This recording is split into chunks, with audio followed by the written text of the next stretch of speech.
warahmatullahi wabarakatuh.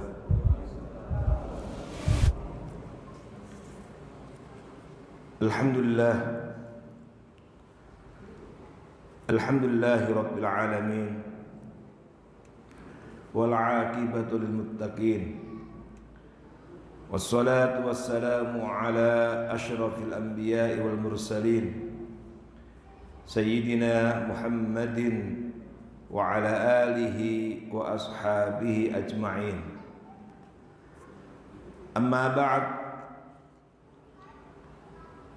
faqala ta'ala fi kitabihil karim, a'udzu billahi minasy syaithanir rajim, bismillahirrahmanirrahim, alhaakumut takatsur hatta zurtumul maqabir, kalla sawfa ta'lamun, thumma kalla sawfa ta'lamun, kalla law ta'lamuna ilmal yaqin latarawunnal jahim, thumma latarawunnaha 'ainal yaqin, thumma latus'alunna yawma idzin 'anil na'im. Shadaqallahul azim. Ma'asyiral muslimin wal muslimat, hafizakumullah. Alhamdulillah, kembali kita diberikan nikmat oleh Allah Subhanahu wa taala untuk terus berinteraksi dengan kitabullah, mengkaji, mempelajari ayat-ayat Allah dalam kajian tafsir. Semoga ayat-ayat Allah Al-Quran yang kita pelajari, kita tadabburi, semoga dapat memberikan kita semuanya syafaat nanti pada hari kiamat. Amin ya rabbal alamin. Surat yang kita tadabburi kali ini giliran mempelajari, mentadabburi surat At-Takatsur. Surat At-Takatsur. Sebagian ulama mengatakan dinamakan juga dengan surat Al-Hakum.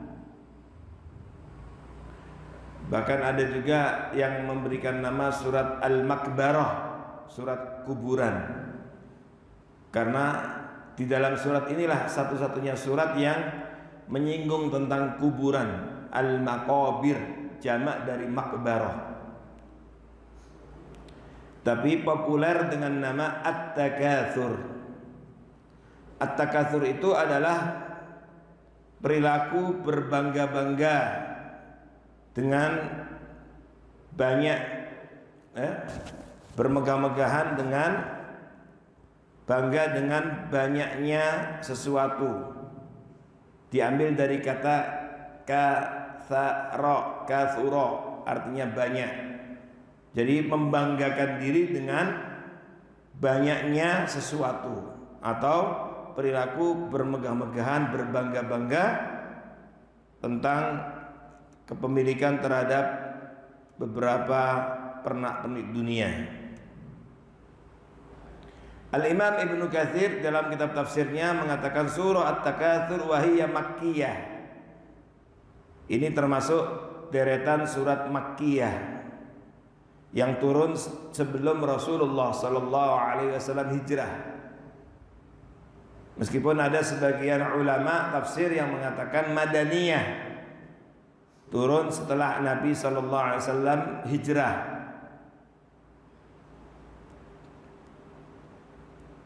Tetapi pendapat yang rajih, yang kuat, bahwa ini adalah surat makkiyah. Dilihat dari sisi temanya, pembahasannya, kemudian juga dilihat dari sisi bentuk ayat-ayatnya yang pendek-pendek. Dilihat dari sisi temanya, karena tema surat ini adalah peringatan agar kita tidak berbangga-bangga dengan memiliki berbagai macam pernak-pernik dunia yang melalaikan Allah. Dan ini diantara sifat-sifat yang dipamerkan, diperagakan oleh orang-orang musyrik Mekah. Makanya banyak para ulama termasuk Al-Imam Ibnu Katsir mengatakan Makkiyah. Dia termasuk surat Makkiyah yang turun sebelum Rasulullah sallallahu alaihi wasallam hijrah. Ma'asyiral muslimin hafizakumullah, Allah Subhanahu wa taala di dalam surat ini mengawali dengan firman-Nya, Bismillahirrahmanirrahim, Alhaakumut takatsur. Yaqulu ta'ala ashghalakum hubbud dunya wa na'imuha wa zahratuha an talabil akhirah wa ibtighaiha. Kalian telah dilalaikan oleh perbuatan dan perilaku bermegah-megahan. Di dalam ayat ini tidak disebutkan bermegah-megahan, berbangga-bangga dengan apa. Berbangga-bangga dengan apa? Meskipun biasanya orang kalau berbangga-bangga umumnya dengan harta. Yang dibanggakan itu harta. Tetapi di sini tidak disebut al-muta'alliq. Berbangga-bangga dengan apa? Al-muta'alliq bi enggak disebut. Sebagian ulama tafsir mengatakan ini artinya umum. Perilaku bermegah-megahan, berbangga-bangga dengan memperbanyak pernak-pernik dunia apapun itu bisa melalaikan manusia dari ibadah, dari Allah, melalaikan dari persiapan untuk akhirat. Jadi tidak disebut apakah harta, apakah rumah, apakah tanah, apakah jabatan. Sebab biasanya orang yang dibanggakan, berbangga-bangga biasanya tidak lepas dari itu. Ada yang berbangga-banggaan untuk banyak-banyakan harta, ada yang berbangga-bangga untuk banyak-banyakan mobil, ada yang berbangga-bangga untuk banyak-banyakan tanah, ada yang berbangga-bangga untuk banyak-banyakan rumah. Inilah yang kemudian sering melalaikan manusia. Bahkan ada juga yang berbangga-bangga untuk banyak-banyakan pangkat, gelar, anak, jumlah keluarga besar, dan lain sebagainya. Dan ini semuanya, perilaku seperti ini akan dapat mudah melalaikan manusia dari persiapan akhirat. Dan kita lihat berapa banyak orang yang kadang-kadang punya hobi berbangga-bangga memperbanyak sesuatu yang kadang-kadang gak ada manfaat dunia akhiratnya. Dunianya tidak mendatangkan manfaat, apalagi akhiratnya. Ada hobi-hobi yang kadang-kadang gak jelas.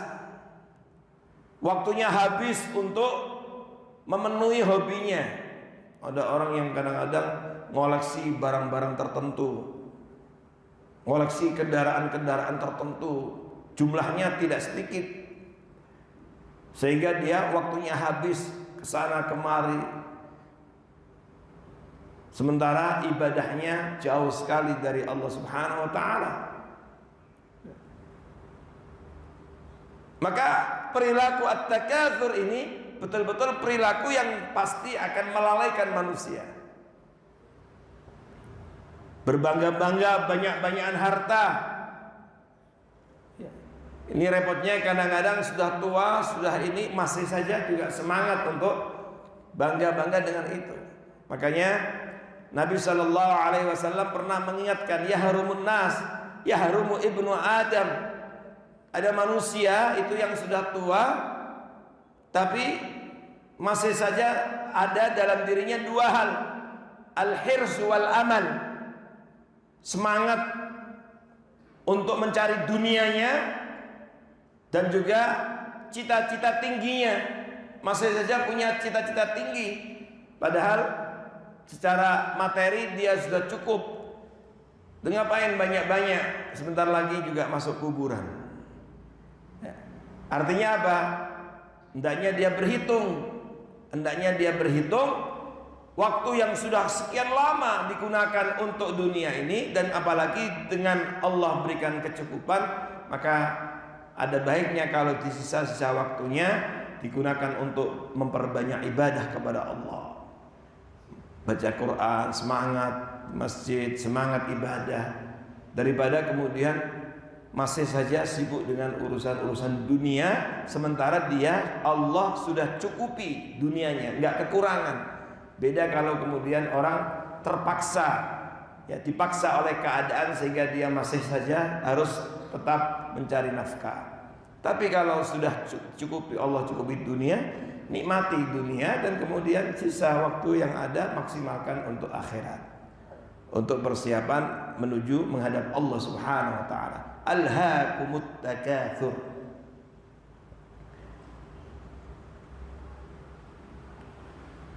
Ada orang yang kadang-kadang sudah punya, ya, ada yang bangga, Pak Nas melihat tetangganya punya banyak mobil, maka dia nggak mau kalah. Ada yang bangga dengan ini, kemudian dia panas, dia ingin memamerkan kepada orang lain tentang rumahnya yang banyak dan lain sebagainya. Ini tidak berarti bahwa Islam melarang mencari dunia, sama sekali tidak. Yang dilarang di sini, yang bisa melalaikan manusia dari ibadah adalah at-takatsur, perilaku bermegah-megahan dan bangga dengan banyak-banyaknya dunia ini. Tapi bukan berarti Islam melarang dunia, sama sekali tidak. Bahkan sering kita ingatkan, dari 5 rukun Islam didominasi oleh rukun Islam yang berbasis harta, yang tidak akan sempurna dilaksanakan kecuali dengan harta. Di antaranya zakat. Orang nggak bisa melaksanakan rukun Islam ini kecuali dia punya harta. Haji, tidak mungkin seseorang bisa haji kalau tidak mampu. Walillahi 'alan nasi hajjul baiti man istata'a ilaihi sabila, mampu secara finansial. Itu artinya apa? Artinya Islam tidak pernah melarang seseorang untuk mencari harta. Yang dilarang itu adalah thalabuz ziyadah, gak pernah puas, terus minta nambah-nambah sampai kemudian bermegah-megahan melebihi batas dan kemudian melalaikannya. Makanya ada hadis Rasulullah SAW mengingatkan di dalam hadis sahih, "Lau kana libni Adam wadin min dhahab." Kalau seandainya manusia itu sudah punya lembah, bukit, gunung yang terdiri dari emas, apa selesai? Niscaya dia akan minta lagi, pengen lagi, tambah bukit satu lagi, pengen 2, pengen 3, sampai akhirnya tidak ada yang memenuhi mulutnya kecuali tanah, debu, pasir. Itulah baru berhenti. Apa itu maksudnya? Mati. Kalau sudah dikubur kemudian dipenuhi dengan pasir, debu, baru selesai itu keinginannya. Itu manusia seperti itu. Maka diingatkan Rasulullah SAW, hendaknya jangan sampai lalai. Al-Quran juga sudah mengingatkan, ya ayyuhalladzina amanu la tulhikum amwalukum wala auladukum an dzikrillah. Allah tidak pernah melarang kita untuk mencari harta, tapi yang dilarang adalah, wahai orang-orang beriman, jangan kalian, kesibukan kalian harta, mencari harta, kesibukan kalian dengan keluarga, dengan anak-anak, melalaikan kalian dari zikir kepada Allah Subhanahu wa taala. Itulah yang dilarang. Yaqulu ta'ala, Imam Ibnu Katsir mengatakan, cinta kalian kepada dunia dan kenikmatan dunia serta pernak-perniknya melalaikan kalian dari akhirat, dari sibuk untuk mencari bekal buat akhirat. Hatta zurtumul maqabir wa tamada bikum dzalika hatta ja'akumul maut wa zurtumul maqabir wa sirtum min ahliha. hingga sampai kamu masuk atau ziarah ke alam kubur. Itulah yang kemudian menghentikannya. Ma'asyiral muslimin hafizakumullah, Allah Subhanahu wa taala menyebut di sini hatta zurtumul maqabir, hingga kalian menziarahi alam kubur, ke dalam kubur, menziarahi kuburan. Digunakan kata zurtum, ziarah. Ziarah itu kan artinya mengunjungi. Orang yang berziarah itu biasanya nggak akan lama. Nggak mungkin orang menziarahi temannya kemudian bertahun-tahun, pasti sebentar pulang. Apa artinya? Ini artinya bahwa seseorang ketika di alam kubur itu juga bukan selama-lamanya. Makanya alam kubur, alam barzakh itu adalah tempat istirahat sementara setelah dari dunia masuk ke alam kubur. Karena setelah itu ada apa? Ada proses menuju kepada alam akhirat. Berapa lama? Wallahu alam, mungkin beberapa tahun, ratusan tahun, itu nggak ada yang tahu berapa. Tetapi hakikatnya dia tidak akan pernah lama, artinya nggak selama-lamanya.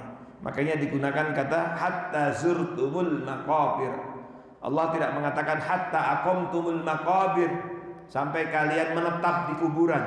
Makanya kuburan itu bukan tempat yang kekal. Dia hanya tempat sementara, terminal transit, tempat transit untuk kemudian masuk menuju alam akhirat. Wa min wara'ihim barzakhun ila yaumi yub'atsun.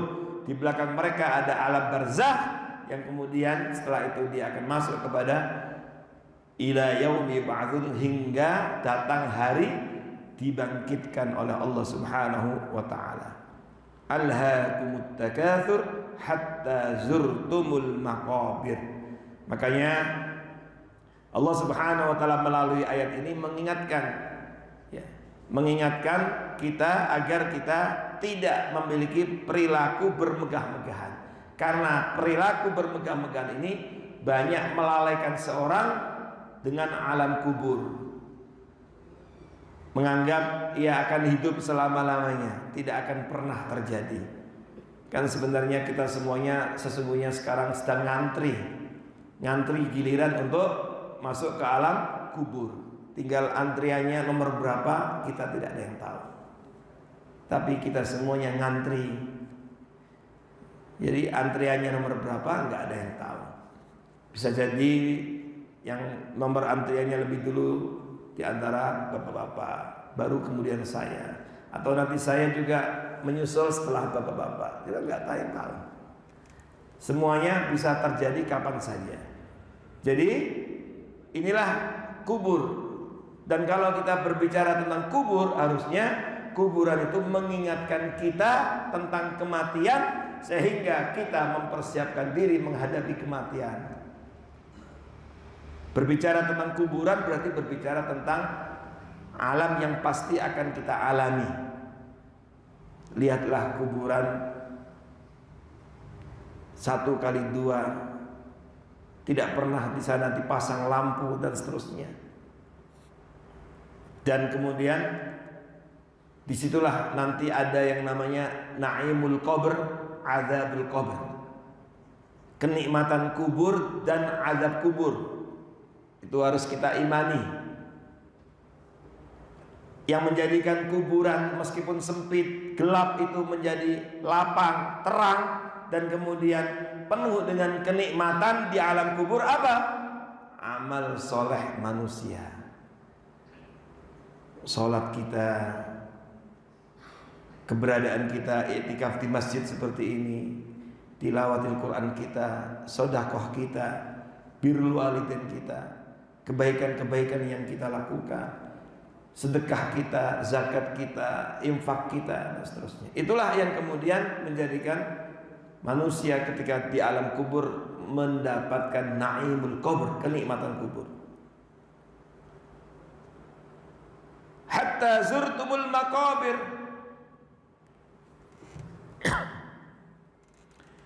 Oleh karenanya Rasulullah SAW di dalam hadis sahih mengingatkan pentingnya kita untuk mengingat kematian. Makanya memperbanyak mengingat kematian itu ibadah. Aktsiru dzikra hadzal ladzat. Perbanyaklah kalian mengingat sesuatu yang menghancurkan kelezatan, yaitu al-maut, kematian.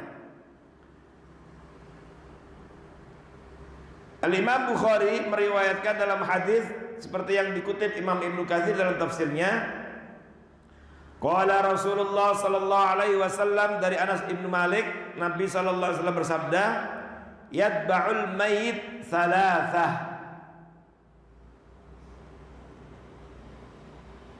Mengikuti mayit 3 hal. Mengikuti mayit jenazah itu 3 hal. Fayarji'u itsnan wa yabqa ma'ahu wahid. 2 hal pulang kembali, dan yang tersisa yang menemaninya cuma 1. Yatba'uhu ahluhu wa maluhu. Diikuti oleh keluarganya, suaminya, istrinya, anaknya, orang tuanya, tetangganya, mitra kerjanya, kawan-kawannya mengikuti ke kuburan. Wa maluhu, hartanya, mungkin ada dari hartanya digunakan untuk biaya-biaya, mungkin pakai kendaraan, mobilnya. Wa amaluhu, dan amalnya. 3 ini mengikuti terus. Tapi fayarji ahluhu wa maluhu. Selanjutnya keluarganya, hartanya pulang. Istri cintanya kayak apa dengan suaminya, tapi kalau suaminya mati, apa ada istri yang mau menemani suaminya di kuburan? Anak cinta sayangnya luar biasa kepada ayahnya, orang tuanya, apa ada anak yang mau menemani di kuburan? Teman akrab, mitra bisnis yang luar biasa, tiap hari bersama, rapat bersama, membicarakan banyak hal bersama, apa ada di antara mereka yang mau menemani di kuburan? Tidak ada, pulang semuanya. Paling ingat juga sehari 2 hari ingat, selanjutnya dilupakan, lupa. Hartanya sama, kendaraan yang dipakainya pulang, dan gak ada yang tersisa. Yang tersisa menemaninya hanya amalnya. Maka disinilah penting mengingat kematian, mengingat kubur, alam kubur ini, supaya kita selalu mempersiapkan, karena ini pasti akan dialami oleh setiap manusia, pasti akan dilalui. Disinilah pentingnya kita selama hayat masih di kandung badan, selama di dunia, memperbanyak amal. Rajin sholatnya, jamaahnya rajin, tahajudnya rajin, baca Qur'annya rajin, sedekah rajin, infak rajin. Karena ini semua yang akan menemaninya. Makanya Bapak Ibu saudara sekalian, Nabi SAW mengingatkan, itulah harta yang hakiki. Harta yang hakiki itu harta yang digunakan. Makanya mengapa bermegah-megahan banyak-banyak harta, padahal gak semuanya bisa dinikmati. Dan harta yang hakiki itu adalah harta yang disedekahkan, harta yang digunakan untuk kebaikan, yang diwakafkan, yang diinfakkan, yang disedekahkan. Itulah harta kita yang hakiki. Karena apa? Karena ini yang akan terus menemani. Sementara yang tidak dipakai itu bukan milik kita. Kalau mati, milik siapa Bapak? Apa milik kita? Milik siapa? Harta kalau sudah kita mati menjadi tarikah, milik ahli waris kita, bukan milik kita lagi. Makanya mumpung harta itu dalam kekuasaan dan kewenangan kita, perbanyak, gunakan untuk sedekah, wakaf, infak, untuk kebaikan-kebaikan. Tentu ada alokasi untuk pendidikan anak, masa depan mereka, tapi jangan kemudian lupa dengan amal-amal soleh yang berkaitan dengan harta yang nanti bisa menemani kita. Karena itulah yang hakiki. Maka suatu ketika Rasulullah SAW pernah meminta kepada istri-istrinya untuk berbagi, menyembelih kambing lalu minta kepada istrinya untuk membagikan kambing-kambing itu kepada masyarakat, berbagi.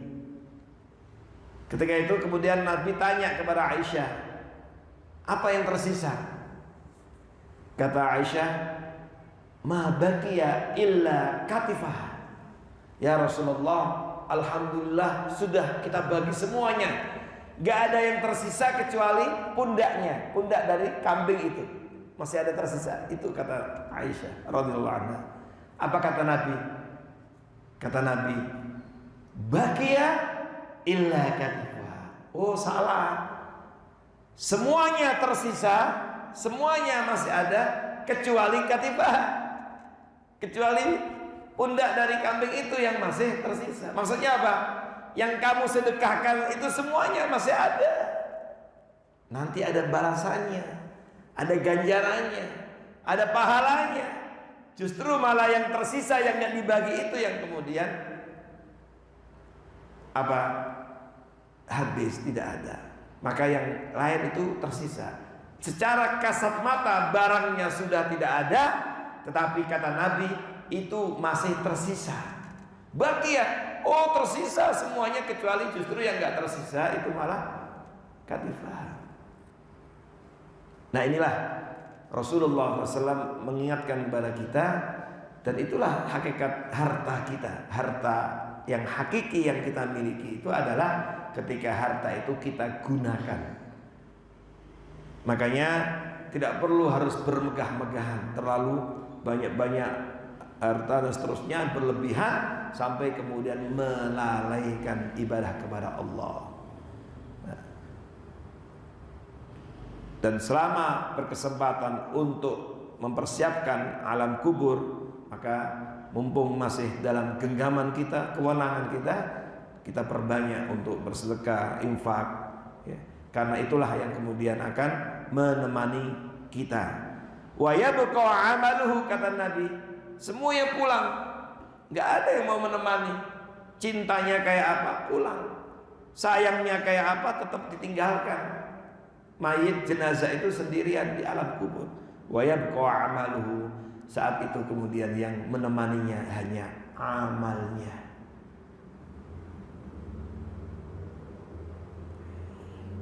Ma'asyiral muslimin hafizakumullah.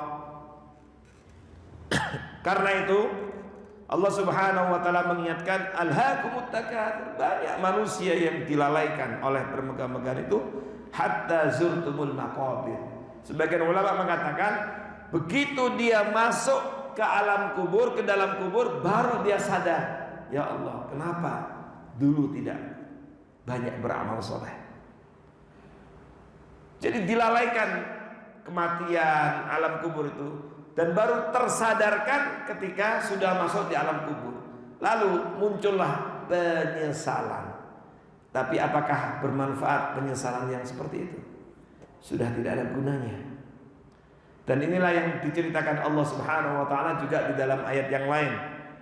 A'udzu billahi minasyaitonir rajim, hatta idza jaa ahadahumul maut qala rabbirji'un la'alli a'malu salihan fima taraktu. Kalla hatta idza jaa ahadahumul maut, hingga kematian mendatangi salah seorang di antara mereka, baru kemudian dia menyesal. Begitu datang kematian, masuk ke dalam kubur, baru dia tahu, dan kemudian menyesal, dan kemudian minta kepada Allah, Rabbirji'un, ya Allah, kembalikan aku ke dunia.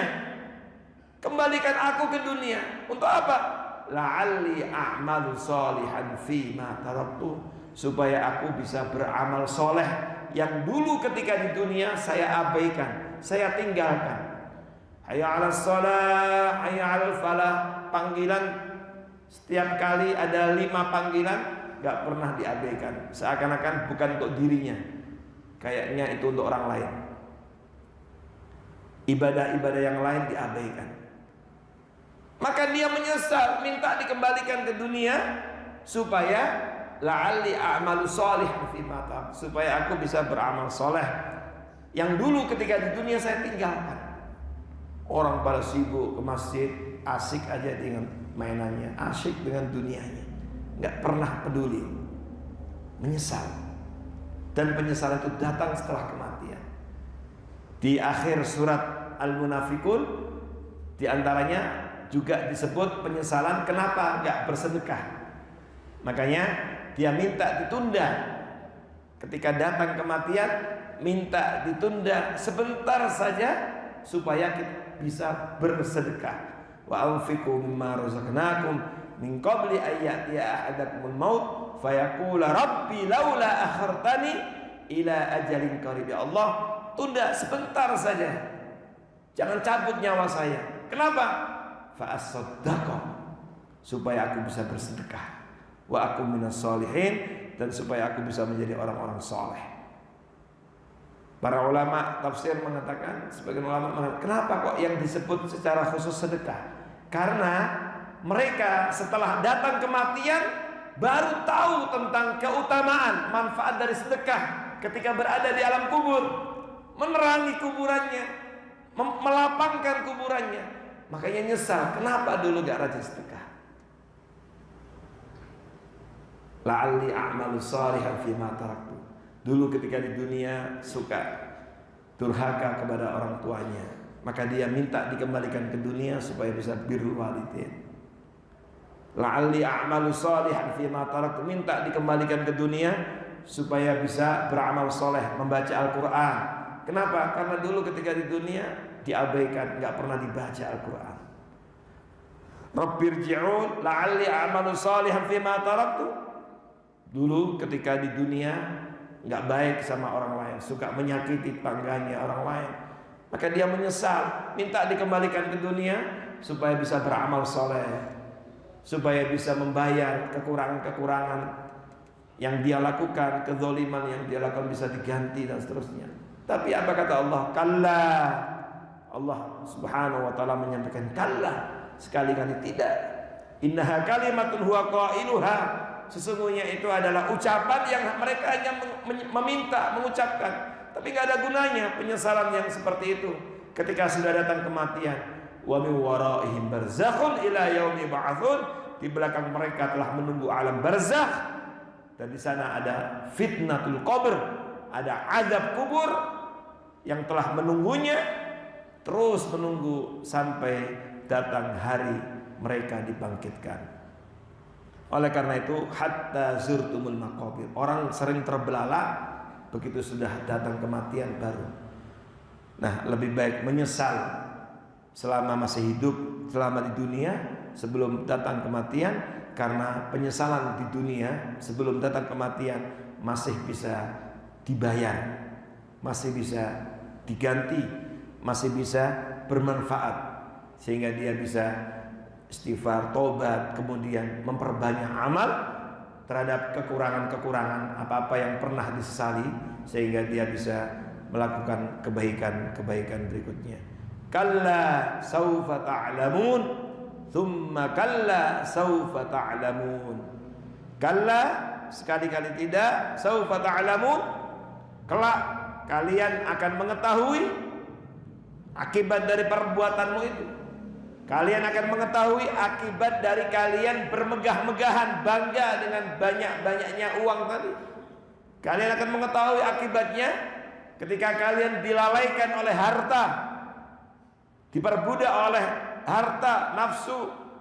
Kalian akan mengetahui ketika kalian jauh dari Allah, jauh dari rumah Allah, jauh dari ayat-ayat Allah, kalian akan mengetahui akibat dari perbuatan itu.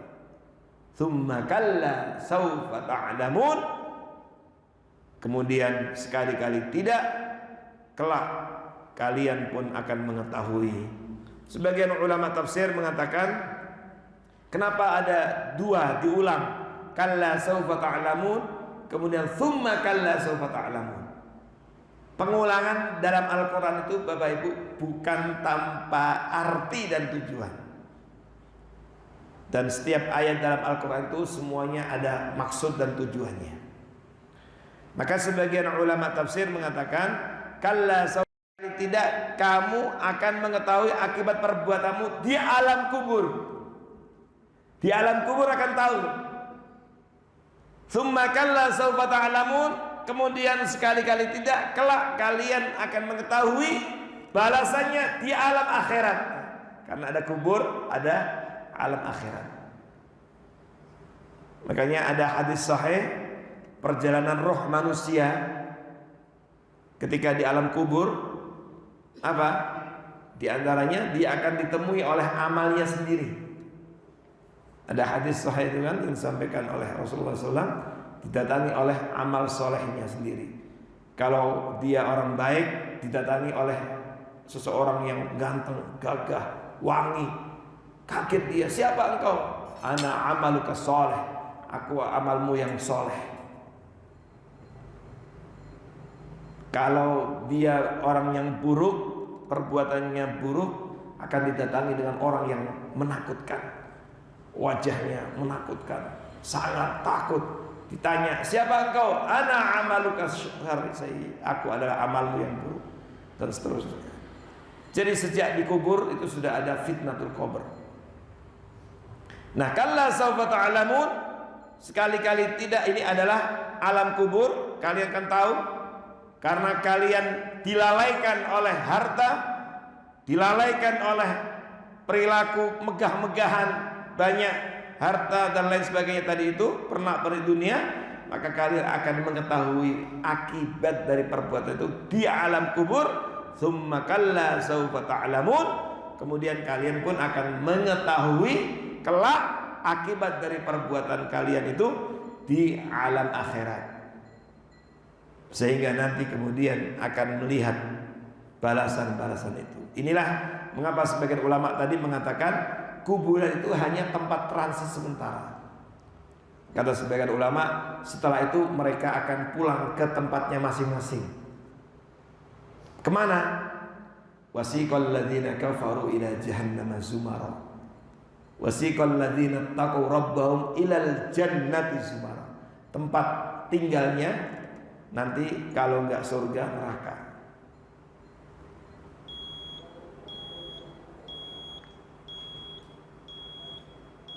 Sudah masuk isya.